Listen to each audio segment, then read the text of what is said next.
What's up, what's up, what's up? So, this week, we're doing a review. I'm not doing a review on 1984 yet. I still gotta sit on that one just a little bit more and figure out what I want to say about it. But my opinion on this book is just like straight up, like, I'm just gonna go in. Okay, so the book review that we're doing today is on The Ballad of Songbirds and Snakes by Suzanne Collins. It's the Hunger Games prequel that I had pre-ordered last year and never read. Well, I read it this month, in the month of March. And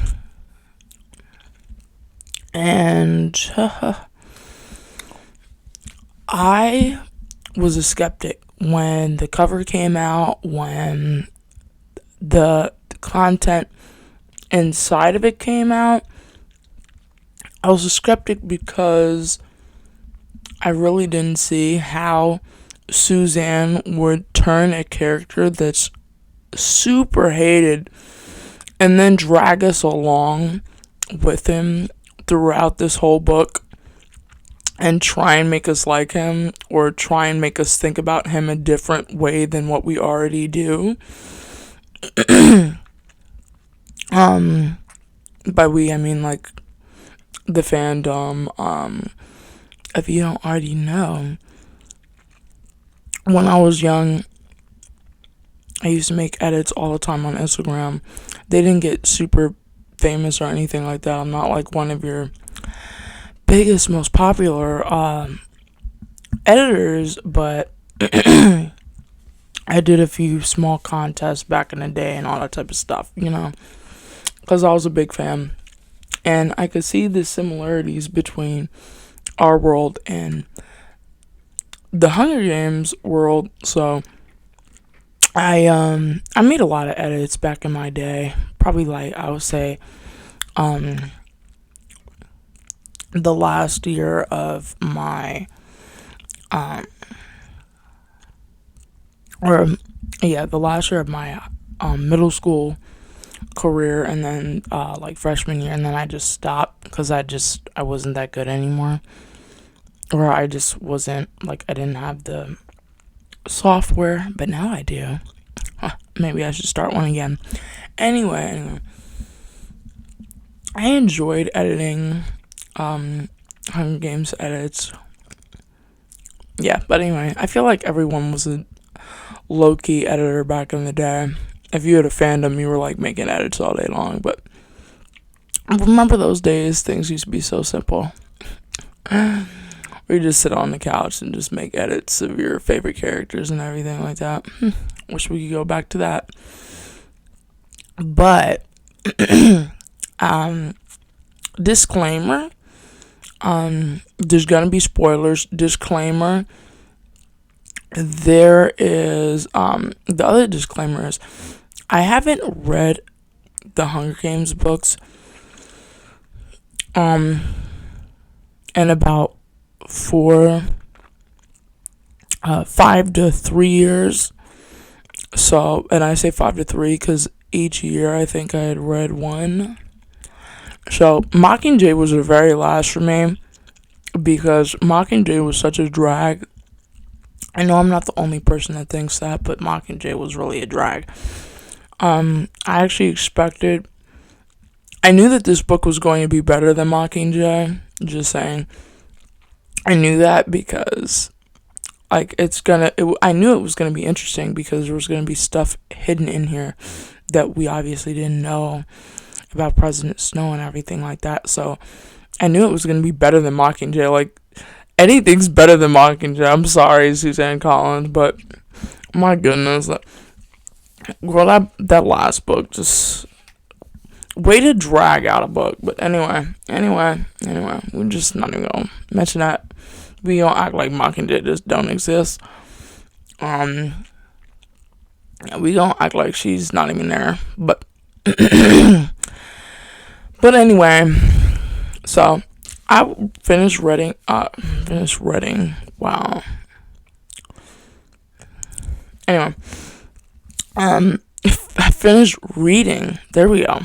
I finished reading this book last night, and I was thoroughly impressed. I enjoyed myself. I could not put it down. I just could not put it down. I couldn't even go to sleep because I was just reading this thing so much. I literally read at least 150 pages every day, and I finished it last night. This thing is tabbed to hell. Insert picture here. This book is tabbed to hell, because I have so many different thoughts and opinions and things to say about this book. What should I start off with first? Like I said, spoiler alert, I'm not one of those people that can boil down a book for you without spoilers, so sorry. And then I guess I'll leave a timestamp in the description box for the theories if you just want to skip to those. Okay. Alright, I guess I'll do that then. So, this book about Coriolanus Snow, President Snow, tracking us through his youth, tracking us through mostly his, senior career in the academy or whatever. He's about to leave, go to university.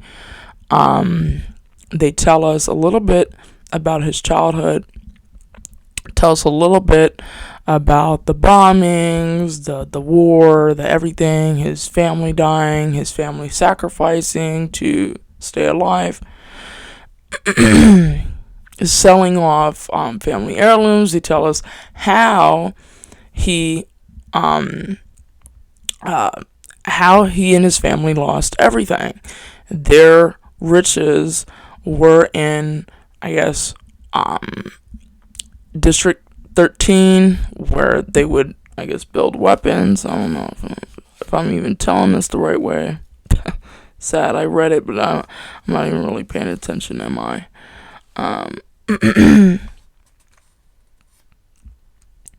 Yeah, no, I'm right. That's why he has a problem with Sejanus Plint so much, because his family took over the munitions manufacturing. Okay, I'm not stupid. I read this book, okay, y'all? So, doing this because it's fresh on my mind. And I have a lot to say. So now we not only realize his kind of rivalry between the Plinth family, but we also get to understand why he hates District 13 so much in books and movies, because they really weren't even supposed to be around or alive because of the fact that it gotten basically bombed to smithereens, and he basically lost all of that, but never really lost all of that. You understand what I'm saying? Like, his family had lost all of that, or they thought they lost all of that, and then he realizes later in his adult life that District 13 was actually fine, and they were doing fine and dandy, and then they come back to actually destroy him in the end. Do y'all realize the irony of that? Okay, I'm just pointing out things. You know, the district that his family put the most money into ended up destroying him in the end. Wow. Like, the irony. Okay. Moving on. So, he ends up telling us a lot about his childhood, and Tigris is his cousin. Okay, I can follow that. A lot of people think that's kind of wacky and kind of weird, but to be honest with you, I think it's quite fitting. And it just makes sense with his current predicament was when he was a little child, not having any clothes, and he was blessed by God with an amazing fashion designer, fixer upper type of girl. So that was amazing, right? So for him, so you really, I really like Tigress's character in here.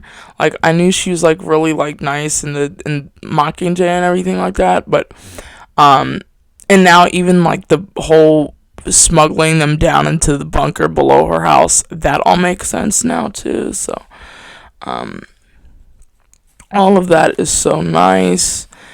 And so he struggles a lot in this book to kind of try to even keep up with the Joneses because he's so poor, and they basically sold all of their valuable items. And it's basically just a point of fake it till you make it with him. That's literally, if I was to give Snow a literally line, or basically the whole, his whole life is fake it till you make it. So that was his motto. And they talk about his schooling, and basically the whole book revolves around him being a mentor in the 10th Hunger Games.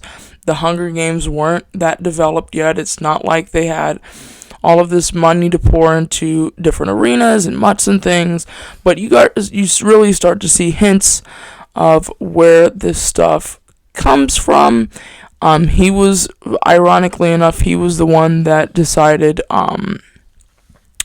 about the sending food into tribute stuff, or sending or having sponsors, tributes having sponsors. But then again, with that, he also decided that people should be betting on humans killing each other. So that was great. That was great. And so he did that. And yeah. So okay. So anyway, the whole book revolves around him and his tribute, Lucy Gray Bird, whatever you want to call her, of the Covey kids in District 12. She is basically like him and her, the two main characters. And the Songbirds and Snakes thing, basically, that's her story. You know, she started off with throwing a snake in the mayor of District 12's, the daughter of the mayor of District 12's, shirt at the reaping, and then she sings a lot. So that's where the name of the book comes from. That's kind of self-explanatory if you read the book. And the snakes thing also kind of has to do with Snow, obviously, because he's a snake in the grass. And it also has to do with that creepy Dr. What's her name? Dr. Gall, or you can call her Dr. Ghoul. That's more fitting. And she is insane. She's like Dr. Jekyll, Mr. Hyde. She's basically like the Bill Gates of, just think Bill Gates, but female, okay? So she's like the Bill Gates of the Hunger Games world. So that's Dr. Ghoul. And okay, so yeah, so that's basically her. And so it tracks how Coriolanus basically tried to make an impression on her, on his tribute. On his tribute, talks about the zoo, talks about people getting killed in the zoo, all different types of stuff. So basically, you know, more stuff with Tigress and his relationship with her, and they talk about her struggles as a female in the war, trying to make a way for Snow, making sacrifices that he, just to sum it up, he doesn't really care. He doesn't really give a damn what she had to go through. Just as long as he was fed and he was full and whatever. And he was sitting, all nice and pretty. He didn't really care what happened to his cousin. So that's him. And so there's a lot of different interesting themes in here. About betrayal, love, jealousy, struggle, strife, and then it's thriving, all types of stuff, honor, all different types of stuff. So, and then I would say the four main characters of this book is Coriolanus Snow, Lucy Gray Baird, or Bird, I'm gonna call her for short, Lucy Gray Bird, and or Baird, whatever you want to call her. Listen, then of course Tigress, and then you have Sejanus Plinth, who is the son of the Plinth family that took over the munitions manufacturing industry in District 2. So they are originally District 2s, but because they're so rich, they were able to buy themselves out of District 2, and then we're now Capital. So basically they go through his whole life as well. Plinth struggling to find friends and find people that would actually go near him and talk to him, because he wasn't born in the capital. And so even though he's like District because he's rich, and in fact he's richer than a lot of the District people,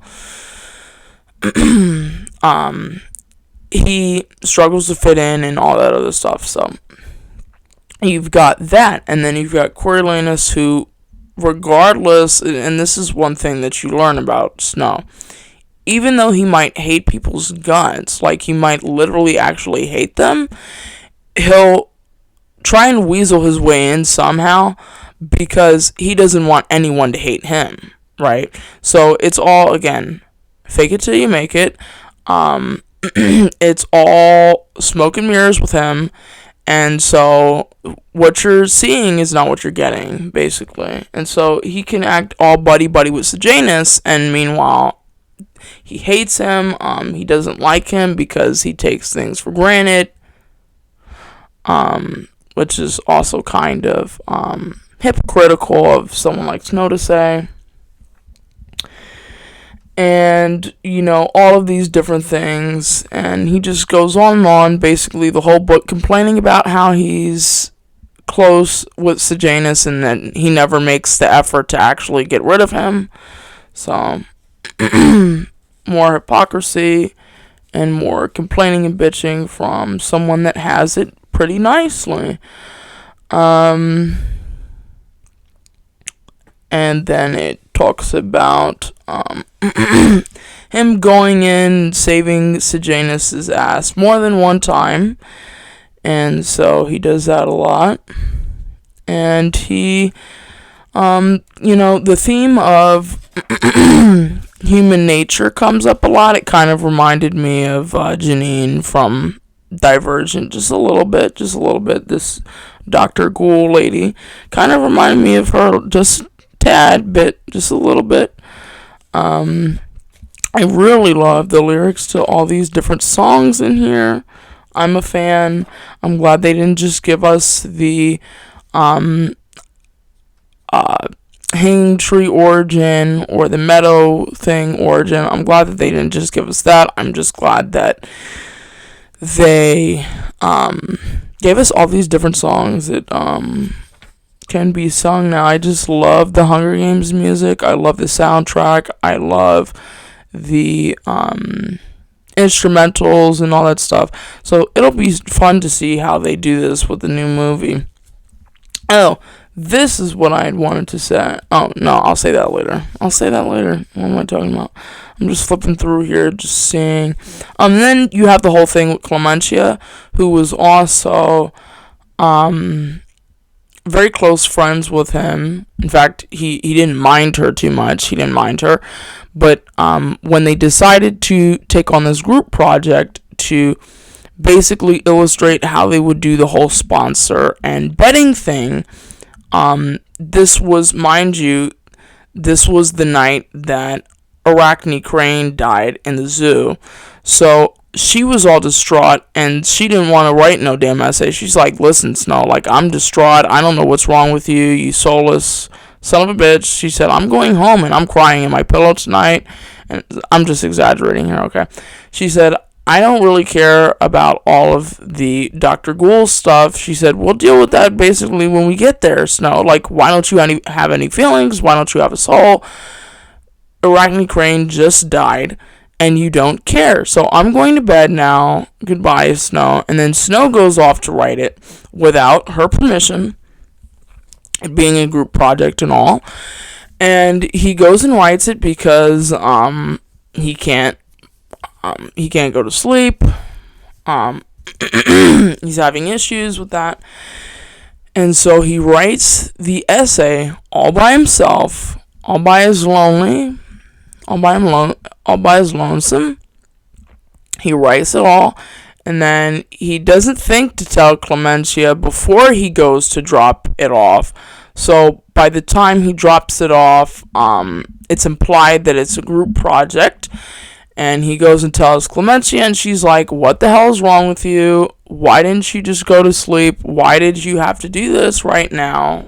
I'm still distraught over what happened last night with Arachne Crane, who, by the way, obviously from her last name, is probably related to Seneca Crane. That's implied, right, through her last name. So it makes you wonder how Seneca Crane is related to her, and it just really is interesting to see how Snow ended up incorporating all of those people in his close circle, and then ended up getting rid of them just as quick as he did Sejanus Plint back in the day. So anyway, getting back to the story, she's like, okay, well, I didn't write it, so how is this gonna work? You know, it is supposed to be a group project, and he's like, oh yeah, I'll cover for you. So then they get called down, and they lie. Obviously, they lie about how she had written it because she didn't write it, and then, you know, they realize. So Dr. Ghoul calls them in, and we're calling her Dr. Ghoul because I just think it's fitting. And so Dr. Ghoul calls them in, and has their paper at the bottom of this snake tank, and the snakes are not like usual snakes, like she genetically modified them and messed with their DNA. So yeah, they're all like bright colors. They're like magenta, bright blue, bright yellow, bright whatever. And they're sitting on top of his paper, and he's like, and then she's like, oh, yeah, you have to go in there and get that paper out now, because I didn't make an extra copy. Huh? So Snow reaches in, nothing happens. Then Clementia reaches in, and she gets bit because her scent wasn't on the paper, and so then she gets sent to the ER, and he's fighting for her, and then that fades very quickly after that. You know, not even a few days or hours later, he just doesn't care about her anymore. Then the whole thing with the arena happens. Then he ends up in the same hospital that she's in, and then she comes in barging into the room, and blah, blah, blah, blah, blah. Okay? So, then she comes back, you know, and then the bombing happens, and yeah, the bombing happens with the arena, and then he goes there and whatever, and more mentors die, more tributes, I think, died from the bombing. And I'll get into that theory later too. Give me a minute to write what my theory was down, because I forgot about that one.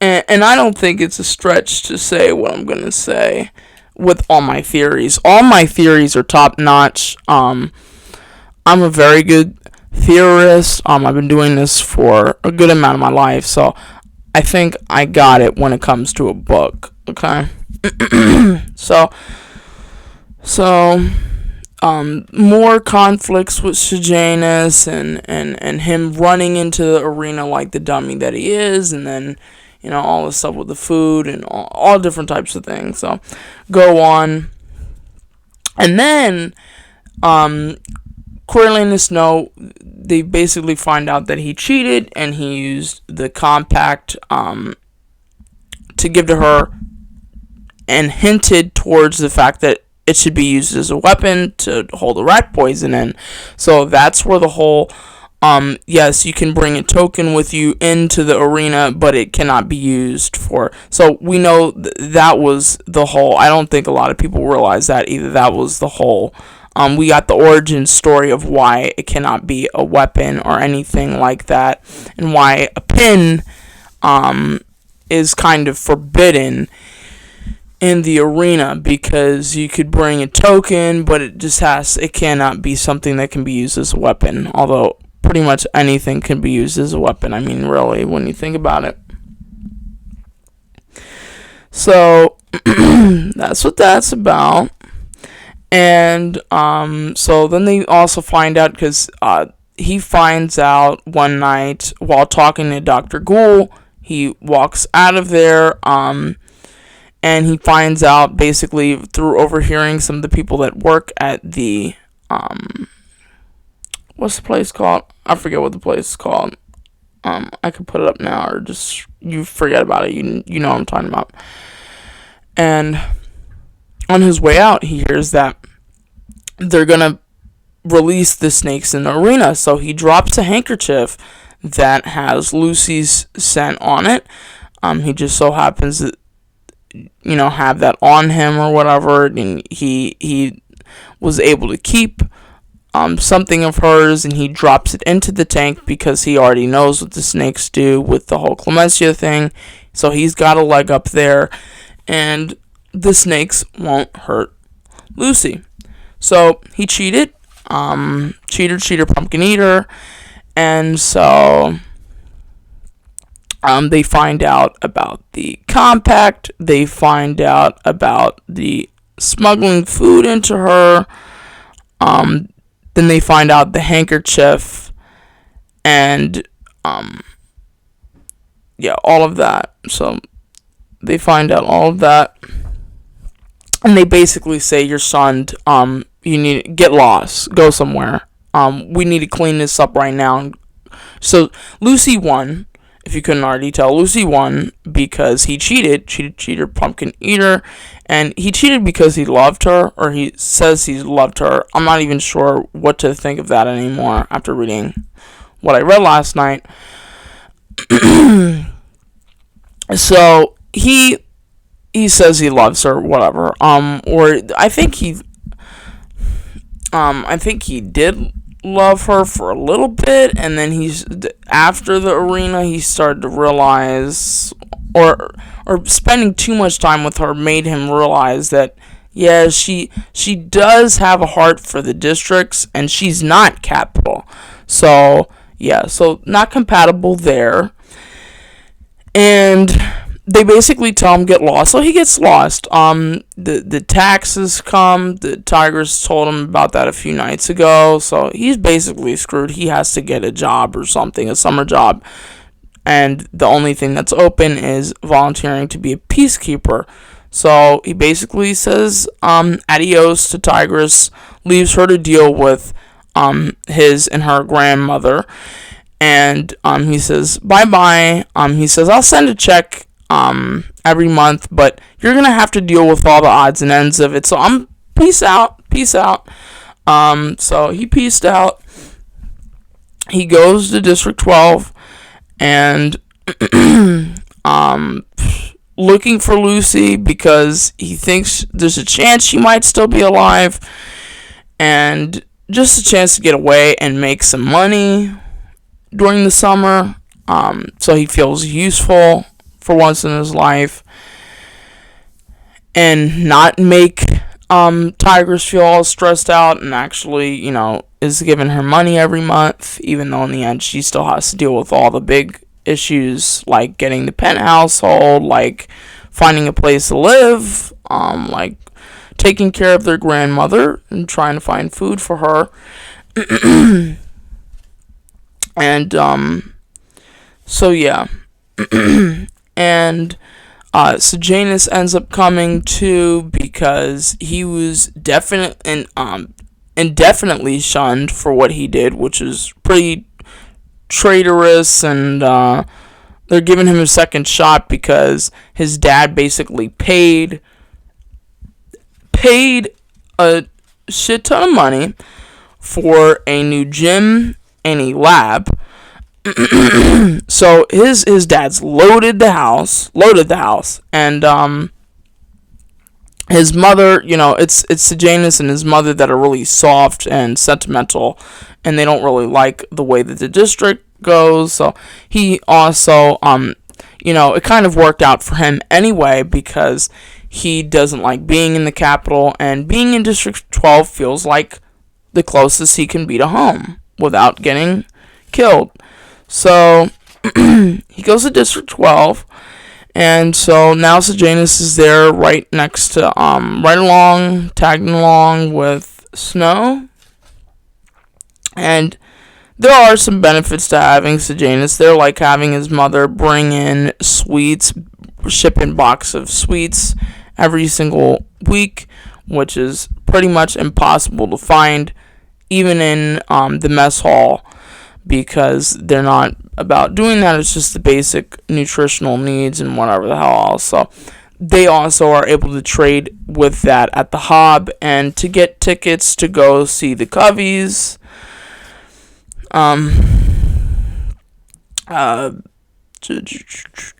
Like what else? So then they meet the Coveys, and so Sejanus is in on that, since the rest of their bunkmates can't really know who Snow is, why it's important to go see her so damn much, and all of that. So there's a few nice Sundays that Snow is able to spend with Lucy, and then it always usually ends up in him being the asshole that he is, and never being able to let shit go. And they go to the Hob, they get into fights, they start to understand who is and was the ex that she was talking about, the crazy Billy Taupe guy. And so they have issues with him, and then eventually the issues with the mayor's daughter, because she's running around with Billy Taupe. And of course there was a issue there because bad blood, I guess, because Lucy found out about her, then she dropped the snake in her shirt, then now there's back to whatever. Then during Snow's endeavors and digging into Sejanus' items, he finds a shit ton of cash, and he's like, well, this isn't like Sejanus, he doesn't like money. And so then he finds out and realizes, oh, he's using this to buy illegal black market weapons, and yeah, he's probably going to try and overthrow and do some dumb shit, just like Sejanus always does. And another suicide mission, and so he's got to go save the day, or tries to save the day again. Calls him brother multiple times, tries to get in his head and everything like that. Then Sejanus basically confesses to him, and they're rounding up the Jabberjays and everything, the Mockingjays and all that stuff. You get the origin of the Mockingjay and what it actually is in here as well. The whole hanging tree fiasco happens as well. I'm kind of skimming over those parts because they're not really that important to the story, but the Jabberjays are able to record and go into neutral and whatever, so when Sejanus comes in, like, all hungry-eyed or whatever, when Snow is working on the tarmac or whatever, trying to get the birds in the plane or whatever. He's basically confessing about how he plans to quote how he plans to where is it I don't even know if I marked where he'd said it, but basically his plan was to team up with this Billy Tope guy and the guy named whatchamacallit. It's called something. Sage? No, not Sage. What the fuck am I talking about? Looking for the scene where it happens. Spruce. Billy Tope, Spruce, who is Lil's brother. Now Lil was the one that was screaming out for her love, that was getting hung in the gallows, and then they took her away because she was associated with him in whatever way, and she made a scene, so she's about to go to the gallows. And so what Sejanus decides to do is he's gonna break her the fuck out for this Spruce guy who he doesn't even know at all. And this Billy Tope guy is trouble, and he knows that he's trouble, and he decides to go along with this plan anyway. So he's about to break Lil out for Spruce, and he was planning on, with all the drugs that he had in his box, his little personal items box, he was going to use the baked goods that his mom sent, poison them or drug them like Bill Cosby their ass, okay, and make them go night-night while he goes and deals with the peacekeepers that are guarding Lil, and then he thinks he can hold them at gunpoint with the guns that he stole off of the peacekeepers that he just drugged, and go over, hold them hostage at gunpoint, force them to open up the bars so they can get Lil out, so he can run away with Lil and take them with all their little weapons to Spruce and Billy Tope and run away. So that was their little plan. And so Snow was like, okay, well, I might as well just start recording this now because I'm not going to be hung for treason. And he doesn't immediately he doesn't outright let Dr. Ghoul know what they're planning, but it's implied when she runs through the Jabberjays or whatever, and he thought, well, maybe there's a chance that she might not even think to play all of them back, and there might also be a chance that if she doesn't play all of them back, that he can handle the situation himself. So he's thinking everything's fine and it's cool and it's chill, until he finds him going to buy the weapons at the Hob with the money that he had. And so he's like, well, I gotta keep an eye on his ass now, because if we're both at the Hob, they can link us two together, and then I'm implicated in all this because I'm supposed to be his partner going outside, whatever. So we got that going. They have the weapons, and then he buys the weapons and then stows them away in the same exact shed that Lucy Gray and her family used to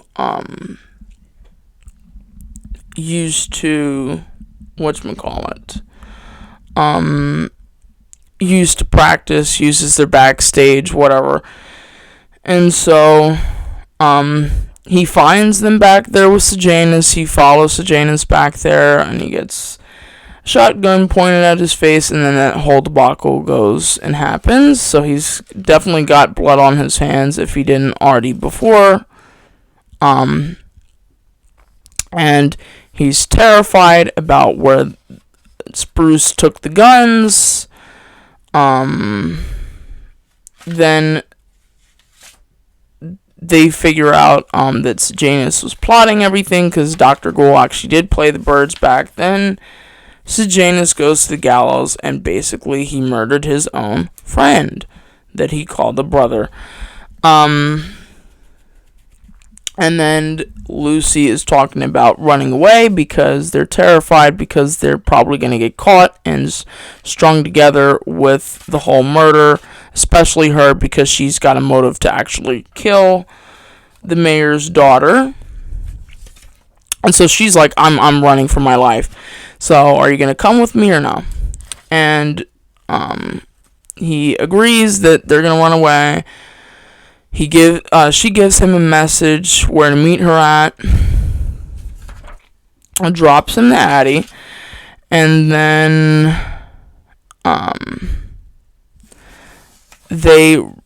he takes his possessions. He's about to run away. Before he runs away, he's terrified because he thinks that they're about to take him to the gallows, but in actuality, they're telling him that he passed the test to be an officer, and he's going to be going to District 2 in a few days, but little did they know that he's got this plan of running away with a District 12 girl who was his tribute in the arena.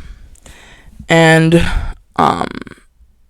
then that whole crazy shit goes down in the woods where he's basically paranoid and he thinks, well, maybe if I just run back now, I can save myself from having to rough it out in the woods for all my life. And he especially thinks that when he finds the weapons, the murder weapons, in the little shack by the lake. And he sees the little shack down by the lake. And well, he's like, now I'm definitely leaving her ass. He's like, Lucy Gray can definitely rough it out here in the woods all by herself because there's no way I'm passing up an opportunity to go to District 2, which could eventually lead back to me somewhat getting some sort of reputation back and then going to the Capitol. So he's like, no, we're done with this whole fantasy LARPing crap, live the rest of the life in the woods. He's like, no, I'm done with that. So he runs off into the woods and hunts down Lucy Gray and basically tries to kill her and possibly kills her. And then Dr. Ghoul basically says, no, I was never gonna let you be a peacekeeper the rest of your life. We all know that's crap.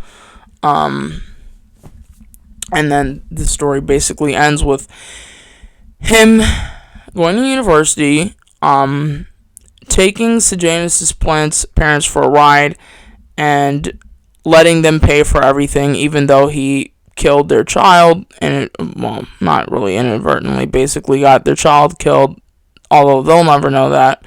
And their money is good as anybody's money, so why not? And so, yeah, and then he also ends it with poisoning the morphling that he we're basically led to believe that Dean Highbottom guy took. So when we also get the origin of what Finnick meant when he said his choice weapon is poison, now we get it. He let Lucy Gray put rat poison in all these people's water at the arena. Then he also poisoned Dean Highbottom's morphling. So that's where that comes from as well, if you didn't catch that. So now that I've done all of that, I've kind of ran through the summary and I loved it. I loved every single part of all of what I just told you. So good. I did not imagine myself liking this book that much. Will I say it's better than Catching Fire, which is my all-time favorite of all of these different books in the Hunger Games universe? I'd probably say it's kind of close. I know that's crazy. I'd probably say it's kind of close because there's like 500 pages of pure goodness and pure suspense, pure thrill, learning about where all of these things come from. For me, that the origin story is really, really cool of all of these different things. Now, having said that, I gave this book a 5-star review. 5 stars. There's really no rhyme or reason to my rating system. It's just that there's really no rhyme or reason to my rating system. It's just that I usually give books 4 or 5 stars and 3 if they're like I just read them for fun and they're kind of like stupid. That's my rating system, okay? Definite 5-star. This was a 5-star read for me. I'm not very, like I said, I'm not very critical. I don't really have certain criteria it needs to meet. It's just like, if I really, really like the book, it's a 5-star. If I like the book, but I didn't really, really like it, then it's a 4-star. Then if I just read it for fun and it's stupid, it's the 3-star. I never get a 2 or 1-star book, because if that was the case, I would have DNF'd it. You understand what I'm saying? So, that's usually my rating system. It's books that I read are usually 3, 4, or 5 stars. Most of the time, they're 4 or 5. Okay, some of the times they're 3. So let's get on to the theories now. Let's get on to the conspiracy theories about what could be relating to what. Okay, so here's what we're gonna do. We're gonna talk about the different theories, and then you tell me what you think. Okay. So, number one, I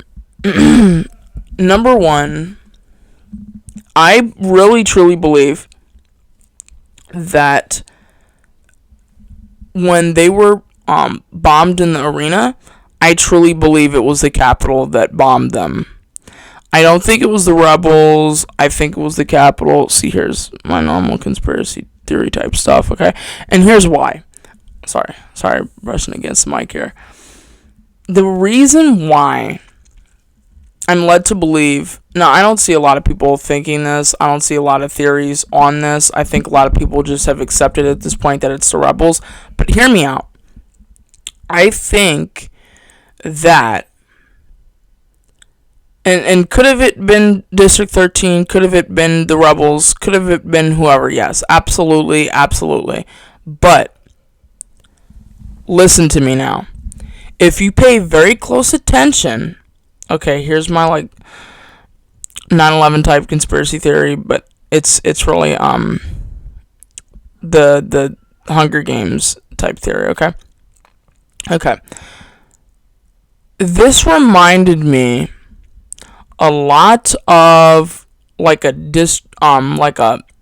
Building 7 type demolition. Now hear me out. Hear me out. Okay. The reason why I think it was the Capitol that did it, because the bombs were placed very strategically in the arena. Now, first of all, how did the rebels even get close enough to plant bombs like that? That's number one. Number two, this would have been a perfect opportunity for the Capitol to take the rebels and demonize them even more. Like, oh my gosh, you're hurting these innocent children. You're bombing innocent children. Blah, blah, blah. So, and it would also look like something that the rebels would do, right? Because of the fact that the arena is usually where the Hunger Games are held. And they hate that.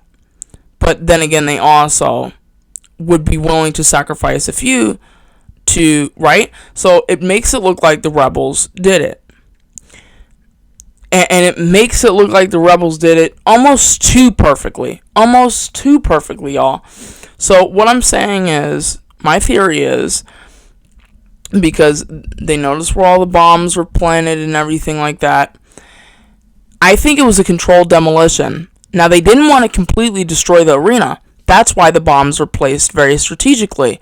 Dr. Ghoul just wanted to mix it up a little bit. She wanted the tunnels to be blocked. She wanted the things to look a little bit different so they can manipulate the arena in a way that it would be more interesting and intriguing to watch, because there's definitely different hiding places and places that people could hide off to and hide.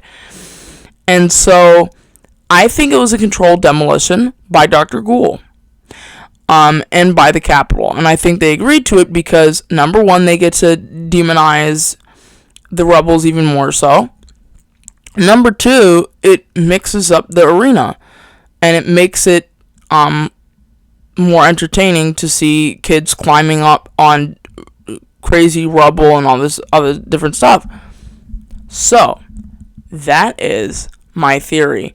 I think I presented very good reasoning for why it is.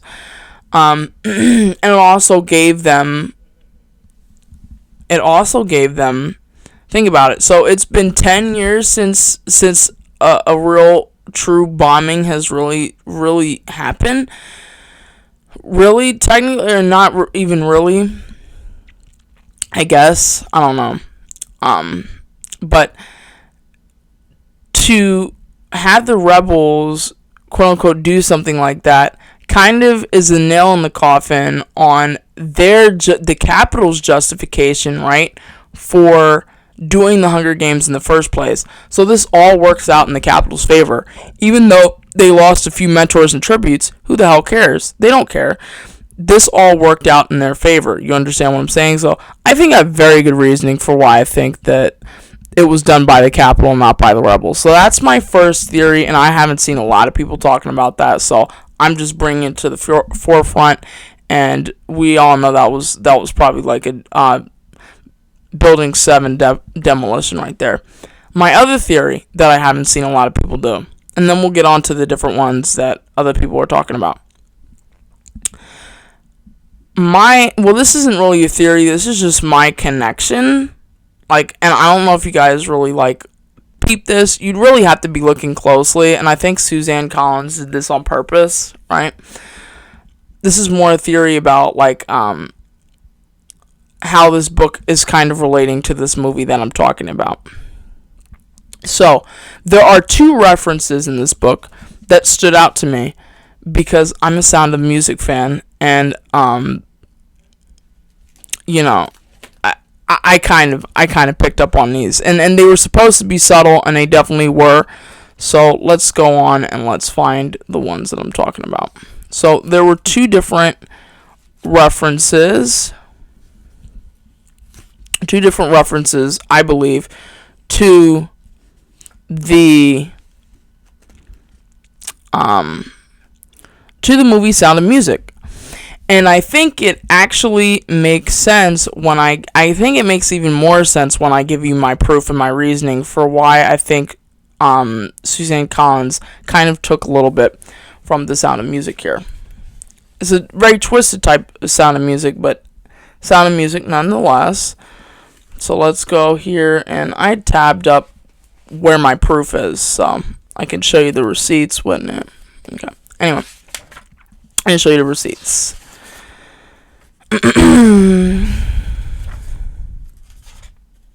Where is the receipts? Okay, here we go. So here's one of them, and then I had tabbed another one of them on the bottom.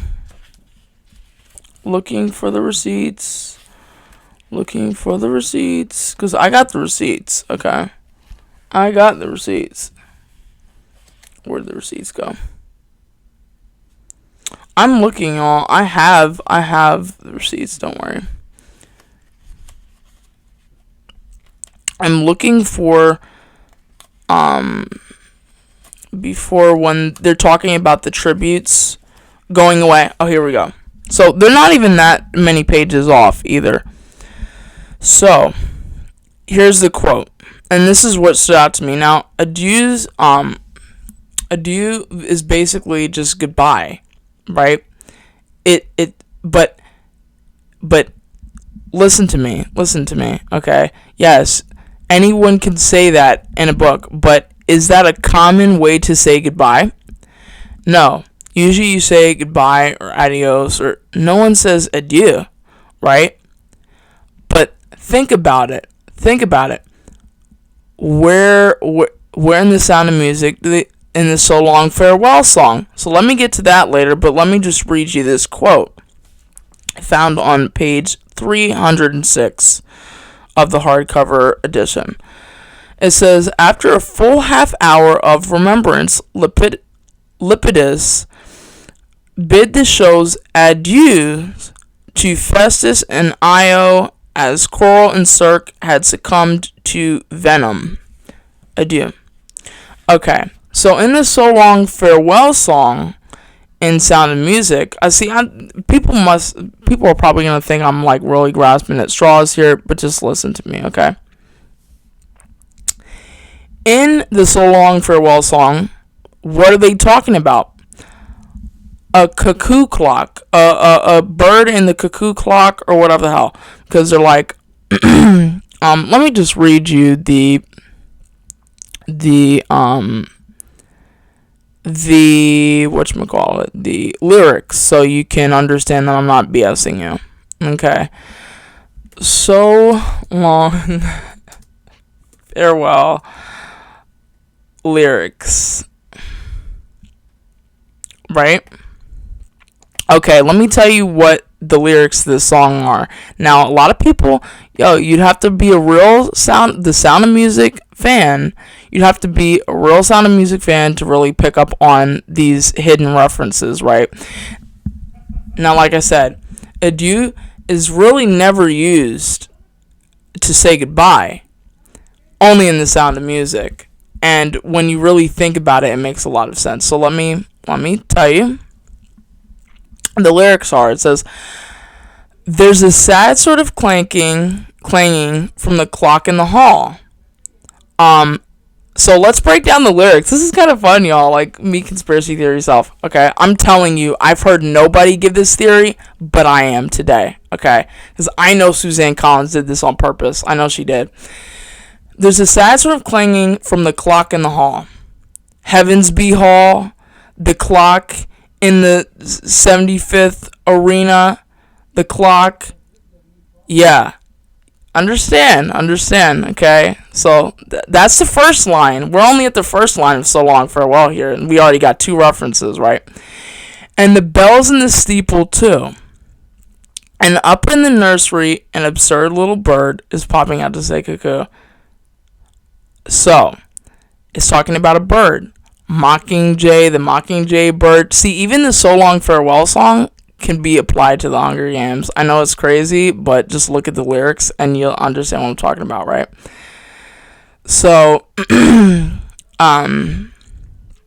it says, I like to stay and taste my first champagne. What they were telling Snow to do when they were celebrating or whatever, basically he's able to taste his first amount of liquor. But this is the most important, these are the most important ones because it's talking about a bird. At the end when the little girl is saying, I flit, I float, I fleetly flee, I fly. Right? In that, right? They flee, they're flying, and then they're floating, and then they flee. And then they fly. So that's kind of like Lucy, right? Like that's kind of talking about Lucy, right? So even that little hint, bro, like even that one word is a hint towards this song, which is talking about the clock in the arena, the hall, Heavensby Hall, Plutarch Heavensby, related to the 75th Hunger Games because he got Katniss in the mount. He's the one that turned the clock, everything like that. It makes so much sense, y'all. And then the absurd little bird is Katniss, right? She's the absurd little bird. She's the Mockingjay, blah, blah, blah. And then you could even tie that in with Lucy Gray if you even wanted to. So I thought that was super cool. Like, I know you guys probably think I'm like grasping at straws here, but I have more proof. You understand me? I have more proof to back up the fact that there were references to Sound of Music, okay? This one is extremely obvious. So the 16 going on 17 song. Well, when Dean Highbottom is talking about Lucy Gray, he refers to her saying, on page 324 and 325 says, only her youth excused her, and really she seemed fated to be a child forever. Just the opposite of your girl, Lucy Gray, 16 going on 35, and a hard 35 at that, observed Dean Highbottom. So, there's a reference right there to 16 going on 17. And let's observe what that song has. Y'all, I'm gonna completely blow your mind. I'm gonna completely blow your mind. You're never gonna even trust me. You're just not gonna believe this when I tell you the lyrics to this song. You're probably like, well, okay, 16 going on 17, like that's kind of like whatever. People say that all the time. No, listen to me. I'm telling you, it's relating to the Sound of Music because the lyrics in 16 going on 17 directly relate to snow. I'm telling you. So just listen to me, okay? I've got an amazing connection, and I'm telling you, nobody has this theory but I, okay? I've got a lot of good theories up my sleeve about this book, okay? I could go on and on and on, I'm telling you, okay? So this is even a song about Lucy Gray. Like, you could even say this is like her song, 16 going on 17, like, that's literally her song, right? You wait, little girl, on an empty stage for fate to turn the light on, right? Your life, little girl, is an empty page that men will want to write on. That right there is snow. That right there is everybody that she came across in the hop, right?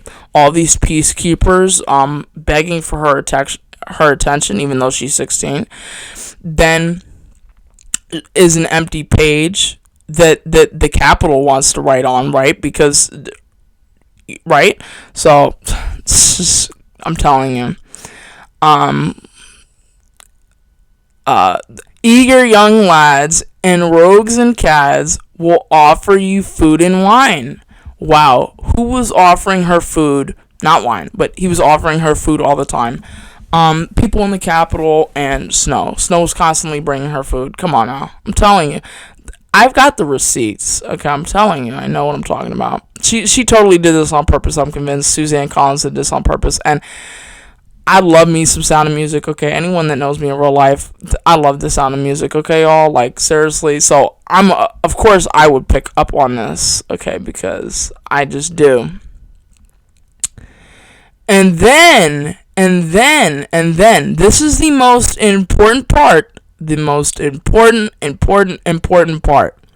It says, I am 16, going on 17, innocent as a rose, okay? What is Snow like? What is constantly surrounding him? What was on his grandmother's roof? A rose, roses, many a roses, giving her roses all the time. You're not going to convince me that this was not a mistake and that this was not an accident and that you're not going to convince me that this was a mistake and an accident. You're not going to convince me that she didn't do this on purpose, okay? It's just too perfect. It's just too perfect. Bachelor dandies, drinkers of brandies. At the hob, they're drinking brandy. At the party, they're drinking brandy, okay? Just listen to me, okay? Just listen to me. I know what I'm talking about. And then, totally unprepared am I to face a world of men. Yeah, she was absolutely, completely unprepared. If it wasn't for Snow, she would have never survived. Period. End of story. Timid and shy and scared am I. Yeah, she's very timid and scared of everything. So, except that's what she wants to portray, right? She's not really as innocent, shy, and scared as she, because she's, slipping snakes down people's backs and all types of other crazy stuff. But that's listen, I guarantee you've never heard that anywhere. I guarantee you, you never heard that anywhere. It's so obvious. It's not even like, you can't even debate me, bro. Like, you can't even debate me, because it's literally a perfect theory. Like, it's perfect, okay? So, that's perfect. And so, here we go to my other reasoning why these references are slipped in there. Well, this is a really, just think about it. This is the story of the Covey kids is just a really twisted version of Sound of Music. Oh, why do I say that? Because the Von Trapp family is a group of children, a group of a bunch of children singing. What are the Covey kids? A group of children singing and running away from trouble. What is the Von Trapp family? They sing and then they ran away from trouble. Come on now. And even the stuff with the mountains and the over the hills and all this stuff, like even in the song of Lucy Gray Bird. I'm not even joking to you. Just look at the song of Lucy Gray Bird. Let's go to the song of Lucy Gray Bird. Where is it at? I've got to find her song real quick. So, I'm finding her song. Yes. Here's and even in some of the lyrics of Lucy Gray Bird's song, there are references to So Long Farewell, and even the mountain song. Oh, you wanna debate me on this too? Okay, let's pull up the receipts on this as well. I'm telling you, I got the receipts. So, Sound of Music. Do we want to do Climb Every Mountain, or which one do we want to do? Mountain song. So, obviously, Climb Every Mountain,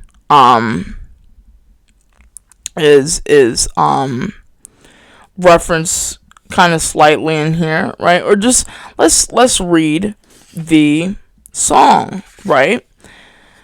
Or parts of the song that I think are very interesting. Crossing the Wild, when the Von Trapp family crosses over and they're running away into the wild, right, to survive. Upon the mountainside, the mountainside, climb every mountain. Come on, these are just different references. In fact, this whole song, right? There's a lot of references to Sound of Music stuff. I'm not even just looking at that. Tonight will be a stormy night.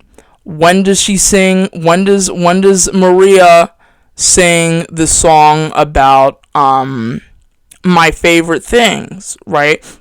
When it's a storm outside, right? I'm telling you, and then the guitar, right? Who brings a guitar to the Von Trapp? Maria, who has a guitar in the Hunger Games, Ballad of Songbirds to sake, Lucy. Okay, just listen to me. I'm telling you, I'm gonna convince you right now. So then it talks about the village clock has just struck 2. Another reference to the So Long Farewell song.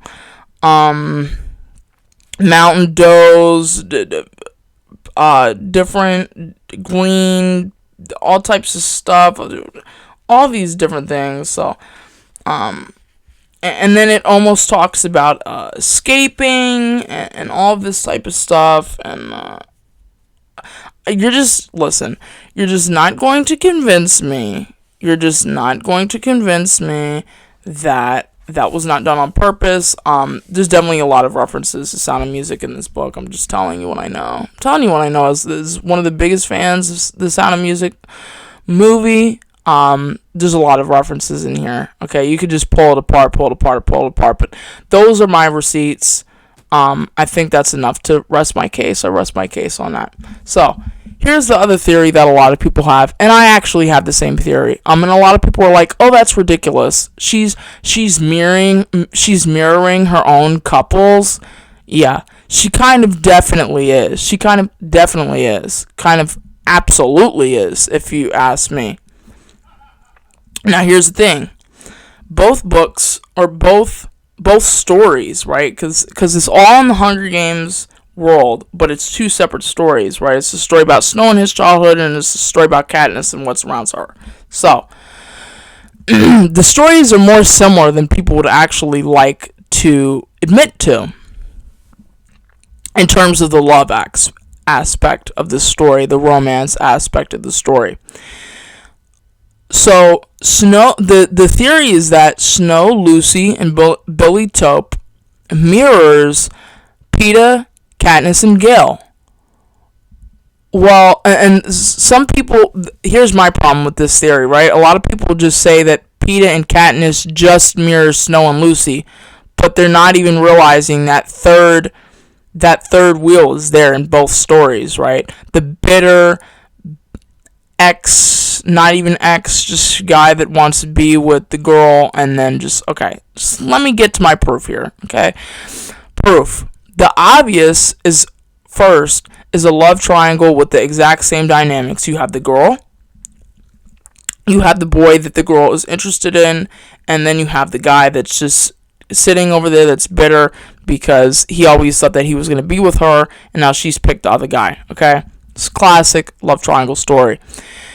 Then, Snow is more...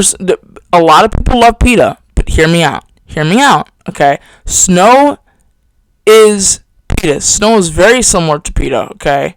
Listen to me. Just listen, okay? So, Snow is very similar to Peeta, and the fact that they are both blonde, they both met their girl through the Hunger Games, both try to protect their girl in the arena, both chase their girls up trees, both fed their girl in order to survive the bread and all of that. So, what I mean by both fed their girl, like Peeta with the bread, Snow with the bread, Snow with all the food, Snow with the bread pudding. Come on now. You cannot, so I know Suzanne Collins did all of this stuff on purpose. See, if you weren't convinced before, I'm going to convince you, because I'm very convincing, and I'm very good at this theory stuff, and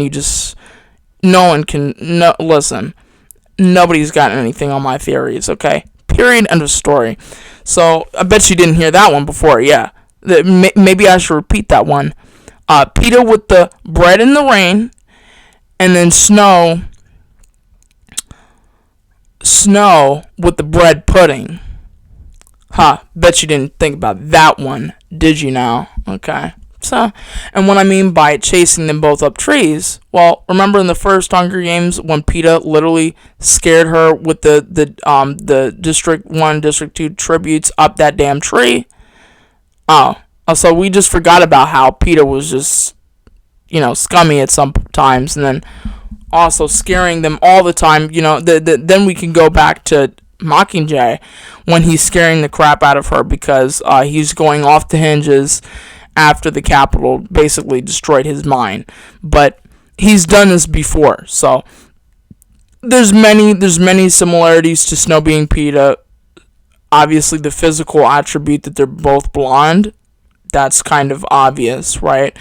But all the other things, they both try to protect their girl. Snow tried to cheat to get Lucy to win. Peeta he wasn't really protecting her. Well, he kind of was in a way. By working with the tributes, he was protecting Katniss because he had the inside baseball on how that worked. But anyway, then we have Katniss, or we'll just leave Katniss last then. I'll just go with Billy.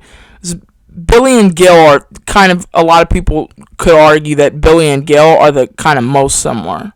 But I would actually say that Snow and Peeta are the most similar. That's just my opinion. Billy being similar to Gale, and the fact that they were both dark-haired, and they were both bitter at the new guys making moves on their girl. Both were hard-pressed to move on, and ended up asking the girl to run away with them. Come on.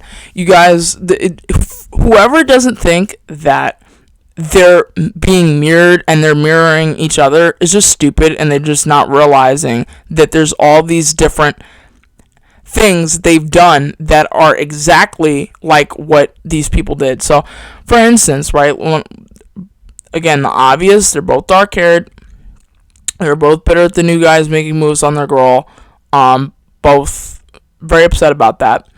Both were hard-pressed to move on. It's totally true. They couldn't move on. They just, except for, you could argue that Billy Chope moved on because he was with the mayor's daughter, but even then, not really, right? Because he ended up asking Lucy to run away with him. So, and what did Gil do in Catching Fire? What did Gil do in the first book? Asked her to run away all the time. So this is just so similar, it's ridiculous. Katniss is similar to Lucy in the fact that they both raised hell at the Reaping, both have dark hair, and sing. Both are mixed up with two guys. Both grew up poor. Both foraged for food. Both spent most of their days at the Hob. Both talk about the Mockingjay. They're very similar in the basics of how they came to be and how they rose up. So when I say raised hell at the Reaping, Lucy, she sang, she performed at the Reaping, and then she threw the snake in the mayor's daughter's shirt. Katniss, she volunteered. She made a whole scene of it. Her sister was yelling. They had to pull her sister away. Then she did the thing with the 3-finger salute. So she raised hell at the Reaping. They both raised hell at the Reaping. So that's their similarities. Again, obvious. They both have dark hair and they sing. That's obvious. The two boys, the two guys, they mix up with two guys they both grew up with. So Gale and Billy Chope, they grew up with, and again, mix up with two guys, and then Peeta and Snow come along later, right? Both were very, savvy, foraging and hunting, fishing for food, right? Both spend most of their days at the Hob. Katniss trading, Lucy also trading, probably, and then both talk about the Mockingjay, right? So those are the similarities. Now, there are differences, but there's slight differences. They're not I would say there's more similarities than there are differences, to be quite honest with you. Differences that Katniss was less inclined to show off for the Capitol, which Lucy had no problem doing that. She had no problem. She'd perform all day long for food in the arena. She didn't really care about performing, because in her mind, she's already gonna die. What good is it if I just I'm kind of standoffish? It doesn't help me. Peeta stayed with Katniss. That's the other major difference, is that Peeta stayed with Katniss and didn't actually end up killing her in the end, or trying to kill her. Well, he tried to kill her, but he wasn't successful. And for all we know, that could actually be another similarity, because for all we know, Snow tried, and then that would be another similarity, right? And Gil would never try to hurt Katniss. Gil is not that bitter. Gil would never actually run after her with a gun or any type of stuff like that. Gil is chill like that. So that's the other difference. Okay? So I rest my case on that. I brought up the receipts. I told you the different things they did and scenes in which that they basically were similar. And so, yeah. Now, a lot of people have been talking about the 3-finger salute thing. I think that we already got the origin story of the 3-finger salute. What do I mean by that? Well, the 3-finger salute, 3 fingers, one for each guy that got killed. One for each person that got killed. In fact, I don't even know if I tabbed the hanging. I think I might have tabbed it. Let's look. Because if I did, that would be very helpful if I did that. Hopefully I'd done it, because it's kind of important, actually. Hope I tabbed it. It's very important that I tabbed it. Blah blah blah. Okay, that's not it. I'm looking. Looking. I'm looking.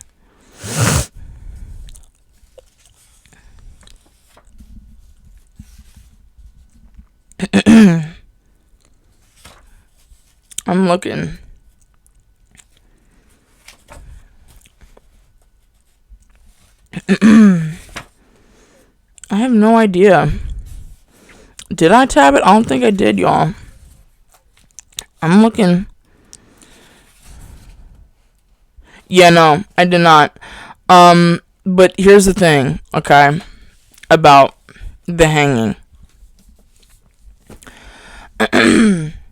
That guy was charged with killing 3 people. 1, 2, 3. Right? 3 fingers. Counting the 3 people that he was charged with killing. 3 fingers. Also, kind of representing, right, the people that, Snow ended up killing? Did he end up killing 3 people? Yeah, right, because number 1, Bobbin in the arena. Number 2, Sejanus. Then number 3, Dean Highbottom at the end. Right? So, the 3 fingers to me is symbolic of the amount of people that got killed. And so, I think it's to remember them by. Now, let's look at the other theories that I've seen out here. Now, a lot of people are talking about how Lucy Gray Bird can be Alma Coin. Number 1, I'll tell you why I don't think that is. The ages. Okay, that's number 1. Number 2 is Lucy Gray hates the Capitol, but unless you think she's power hungry or something like that or whatever, and that she would kill again, and that she actually likes to kill, and that she's not as innocent as she says she is, I guess you would probably think that it's possible. But what you have to understand is Alma Coin was 50. And this all happened 64 years before. So that's pretty much solid proof to prove that that's not Alma. Well, that's the proof that a lot of people say. So the age is a problem. I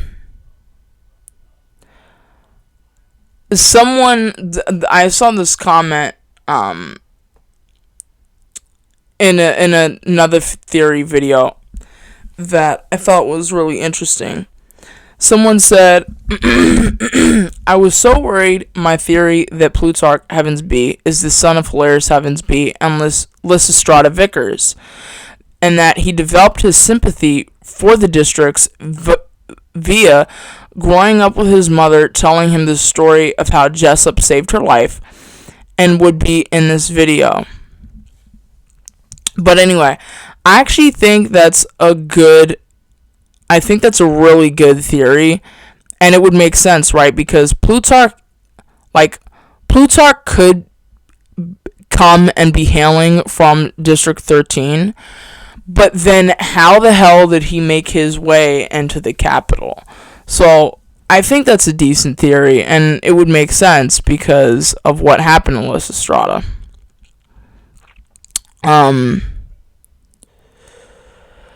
A lot of people think that Katniss's father is related to the Covey kids, and that Maud Ivory could have been his mother. And this was a really good one. I really like this one. It says that Katniss's last name is only Everdeen because of a mispronunciation. Her father was named whatever his first name was, and then Evergreen due to the Covey naming conventions. But when he was young, he mispronounced it. It was mispronounced as Everdeen, and it stuck. I really like that theory. I think that's possible. And here's another comment from the same video. Now, I was reading through these because I was like, I wanted to see what everyone else was saying, and there were some people that agreed that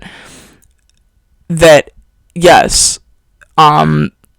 each love triangle mirrors each other basically, but I saw nobody talking about the bombing theory, and I saw nobody talking about the Sound of Music theory. So there you go. So you have two new theories to ponder about and wonder about and whatever. So this person had said, something I wonder about is Lucy Gray. Is there a chance that Billy Tope was right and she is cold and calculating? Did she use Snow as much as he used her?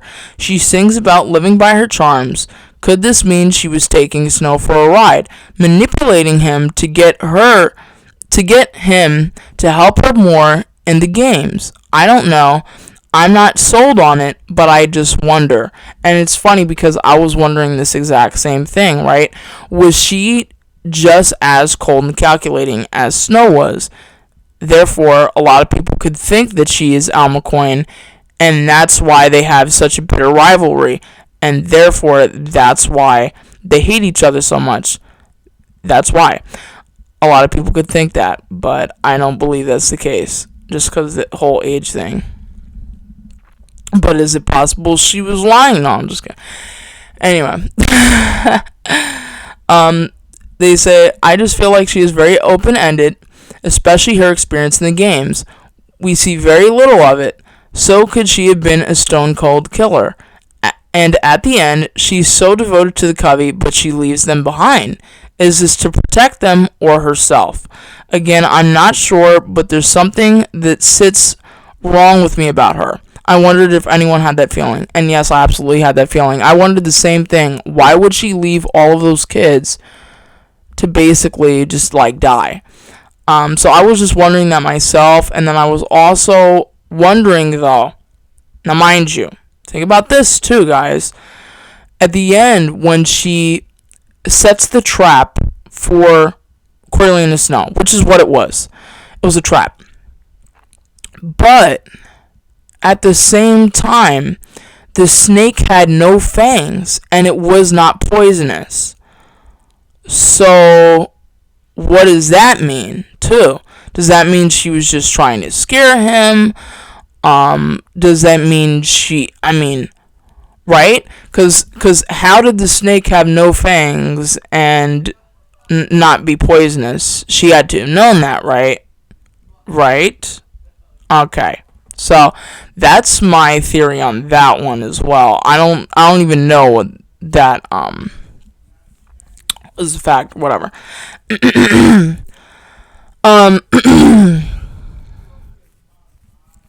Okay, this one was another interesting one. Someone said, before reading the book, I theorized that the origin of the Mockingjay pin would be explained. That perhaps Maisley Donner, Mage's aunt, had been given the pin by Lucy as a small act of rebellion. Instead, we were given the hanging tree origin, blah, blah, blah. So, a lot of people think, he also said, food for thought. Since Maisley Donner died in the 50th Hunger Games, who returned her pin to her family? Haymitch must have. So that's another interesting one.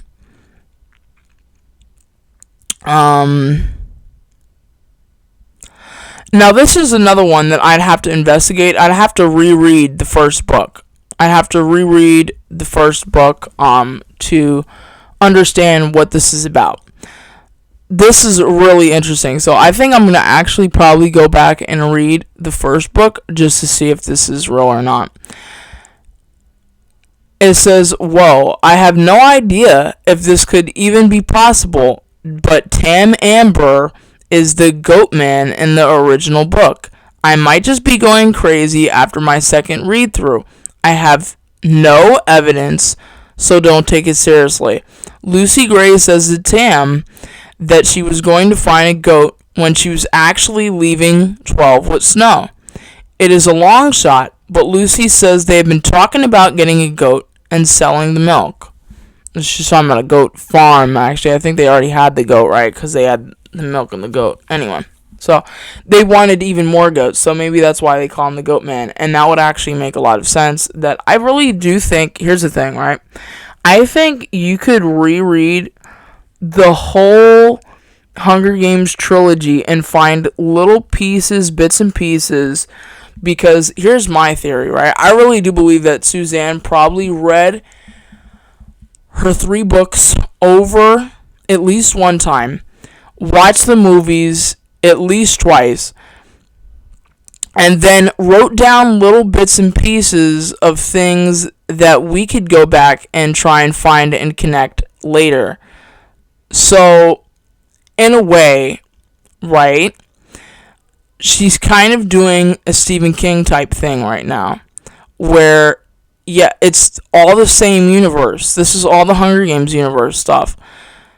But one thing that Stephen King likes to do a lot too is he likes to take characters from his books and put them in different books and reintroduce them as different people or different characters, but it's the same exact character. It's just they pop up all the different times, and then sometimes you have different like places and things that pop up over again. That's exactly what I think Suzanne Collins did with the Hunger Games. I think that she must have went back and written down little bits and pieces of things that could be connected back to the story that she would write, and then she wrote those in so seamlessly. It's ridiculous.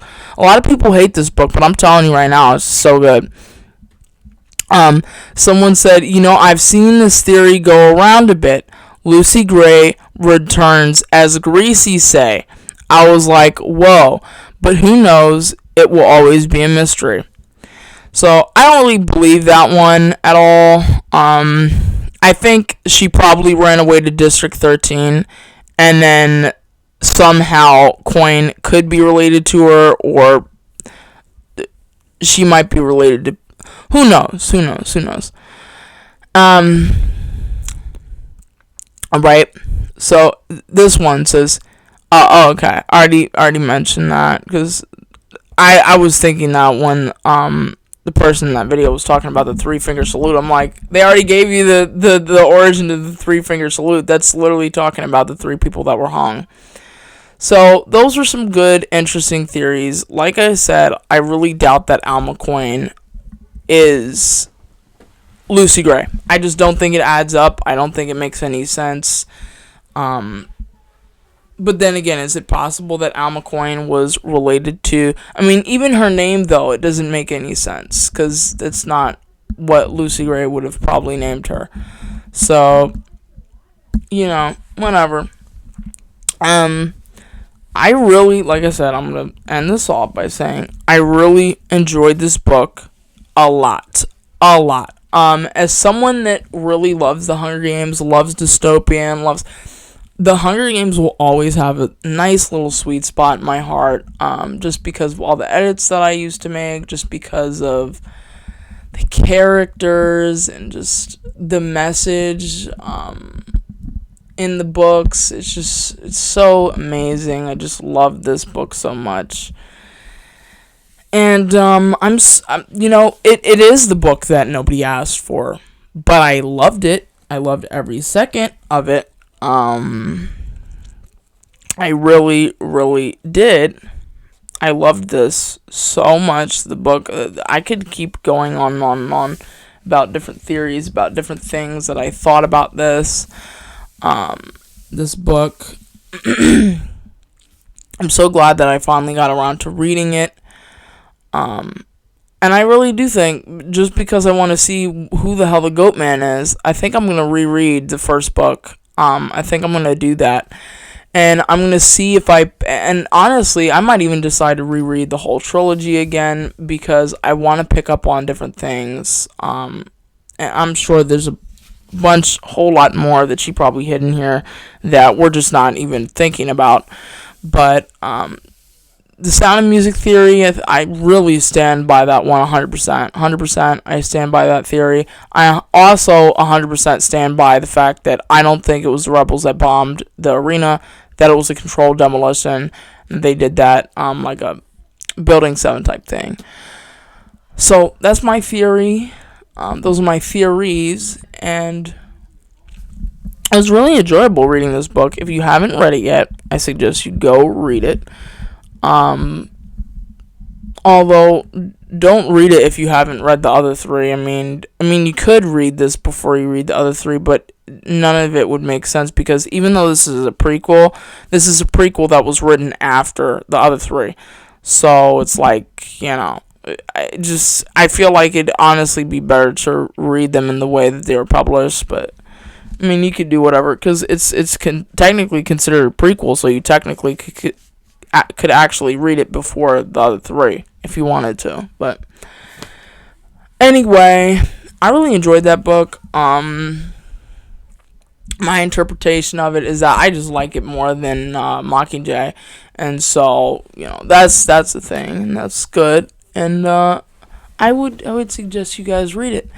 There will be a wrap up coming soon of the books that I've read so far this year. I may even decide to retry and shoot the 1984 book review that I was going to do. I'm sitting on that book still. I've still got a lot of thoughts about it, and I might just do a classic dystopian review or overview or whatever. I may just decided to throw it in that way. But yeah, I guess I should update you on what I'm reading currently, right? So let's tell you what I'm reading currently, and then we can peace out. So, the book that I'm reading currently, had every intention of reading last year. 2020, the beginning of 2020, I remember finding this book in my school's library originally. It was a beat up paperback. The cover fell off, but I was shocked to find it because it's got a banned book in there. It had a print book in there, Rage by Stephen King, Richard Bachman, whatever you want to say. It was called the Bachman books, the 4 early novels by Stephen King. I had found a paperback edition at my school. Then I went out to a book sale, and lo and behold, I found a hardcover copy, nice hardcover copy, with the dust jacket perfectly intact, with the shrink wrap or whatever you want to call it right on there. Beautiful, pristine condition Bachman books. That I had intended to read the copy for my school. Then when I found my own copy, I returned the school's copy and then kept mine, obviously, because this is worth a lot of money, and I really wanted to read that book in there. And all the other ones, because there's supposed to be a dystopian book in here as well. So that'll be really fun. And, a dystopian, post-apocalyptic, whatever you want to say. That's my favorite genre of all time. Post-apocalyptic, dystopian is kind of interchangeable to me. And so I'm very excited to read that. I would be really excited to read The Stand too, except for the fact that it's the biggest book he's ever written. So, I would read it, and I have it, but I'm not going to read it right now because I'm going to get into a real book hangover if I read that thing. And trust me, I'd be really excited to read that right now, even though there's all the coronavirus going on and everything. It's the longest book that he's ever written, and I don't really have time to do that right now. The spring's coming. I want to do things in the garden and all that other stuff. So, instead, I'm settling for the Bachman books, which I planned on reading last year anyway, once I found my copy. My copy is really gorgeous and beautiful. I just love the fact that I only bought this for $2, y'all. Oh, I love that. So I'm telling you, let me tell you a quick story about this book. And I tell it to some people because it's just like, I just love telling people the story about how I found this copy. That day that I went to that particular book sale, I'm not going to say where it was because it's ridiculous. I'm not going to tell you where it was. That day I went to that book sale was insane. It's usually cutthroat. See, I'm going to just tell you a little story. This is turned into a podcast episode rather than a book review and whatever. Who cares? I talk a lot. Deal with it. So, the day I went to the sale, sales are cutthroat, okay? You got the Amazon sellers, you got the eBay sellers, you got the avid reader that just wants to buy their books for super cheap and old books and whatever and collect them and collectors and all that other stuff. It's cutthroat. If you're going there, it's basically like an arena, okay? It's basically like an arena, but a very fun one. And sometimes you see things, sometimes people will steal the boxes of books that people got, and people crowd up the aisles or whatever. But this day it was really crazy. So I went in and I ran straight to the Stephen King section. I knew where it was because I've been to this sale before. Ran to it. There was the biggest mother load I've ever seen of Stephen King hardcovers. There was like no paperbacks. That was fine with me. I ran to that. Oh my gosh, I was grabbing everything, throwing it in, first editions. Oh my gosh, it was like heaven. It was like heaven. If I could experience that day over again, I totally would. It was so fun. It was so amazing. You guys really have to go to a book sale if you haven't before. And it was just great. Throwing stuff in. I got there before because here's what the resellers will do, because they're stupid. They don't really understand how this shit works, okay? They'll go to the first aisle, up the way through. They don't go to the specific sections where they know they're going to find stuff, because they don't really know what they're going to find. They don't really have a clue what books are worth anything and what books aren't worth anything. So they just go up and down scanning. If they knew what I knew, they would have went to the hardcover Stephen King section. I probably would have been fighting somebody, okay? But anyway, that was how I gained the majority of my collection. The majority of my collection was from that one day. I'm not even joking. Someone must have passed away. Someone must have gotten tired of Stephen King or something, because my goodness, I mean, it was just, and then I had doubles, duplicates, I had UK editions. It was crazy. So, but the piece that just stood out to me, guys, if you could just imagine, many of Stephen King hardcovers that most people don't even own, things that people don't even have. And then in the midst of that, you know what the Bachman book spine looks like. And so then you just see it in the middle of all these different books on the table. Just picture 40 or 50 different Stephen King hardcovers for a minute, please. And you're the first one there, and you snatch them all up because you're greedy like that and you have money like that and whatever. And so you just see the spine sticking out. And you see it, and it's just like, it's like the heavens open up for you. It's like, and then your eyes just zoom in on that one book, and you can't even believe that you're on planet Earth, and you just snatch it up. Yeah, that was me that day, and it was heavenly. But then it was funny because I was checking out, and I was telling the woman at the cashier, I was like, oh my gosh, like, you don't even understand, this book is out of print. They don't even make this anymore. This shit's like worth $50 on eBay. This is worth like $100 on eBay. You don't even understand how happy I am to find this. It's a hardcover, and the fact that it has the shrink wrap thingy on it, oh my gosh, like, you don't even know. And it's not like it's a library edition, like, it's not that it has the library thing on it. No, this is just like a collector had these, but it's like, you don't even know, like, lady, like, oh my gosh, this is the best day of my life. And so I'm sitting there checking out, and there's this avid reader, And the avid readers don't like the scanners. I don't like the scanners. You know, I don't like the scanners at all. They're very annoying. And, you know, you can resell all you want, but just stop with the scanners. You're taking up space. You're sitting on the floor. You're annoying. Okay? You're just annoying. So, that message to all the scanners out there, but I don't like you. But that day, there was a guy, and he stormed in, and he was like, "Get out of the way! You're clogging up the space," or whatever. And he was pissed because there was a scanner on the floor. We all know the deal. And he was he was like, "You're not even gonna read those, you scammer, you con artist." He was like, "You're just gonna resell those on Amazon, sell them as new, even though they're all beat up and used and everything. Y'all are con artists." And he just, oh my gosh, he was going off, and I lived for it, and that was the best day of my life, because he said what I wanted to say, and I was like, I keep my mouth shut, because I see these people a lot that, you know, when you go to sales frequently, they show up everywhere, and so I would never say anything, because they pop up all the time, but this guy was an icon, and just, even if you're out there listening, I know it's probably, like, impossible, but you're my icon, I love you, so, that was amazing. And so, but now I'm reading, said all that to say this, so now I'm reading that copy that I found, that glorious day.